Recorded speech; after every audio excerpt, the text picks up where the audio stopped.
बाळा, आमचीच आठवण काढत होतास ना, त्यामुळेच तर आम्ही प्रकट झालो. अरे मायबाप मानतोस ना आम्हाला, मग तुला पैशांची गरज असताना सांगायचं ना. कोणापुढेही हात पसरू नकोस.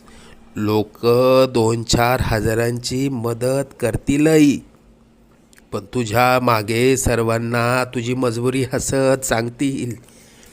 आता तुला कोणापुढे हात पसरण्याची वेळच येणार नाही. तू आजपर्यंत भरपूर दुःख सहन केलंस. लवकरच तुझ्या रडक्या भाग्यात सुखाचे दिवस येतील. तुझ्या मनात असलेली इच्छा पूर्ण होऊन अक्कलकोटला पेढे घेऊन येणं होईल. येशील ना आम्हाला भेटायला अक्कलकोटला? सगळं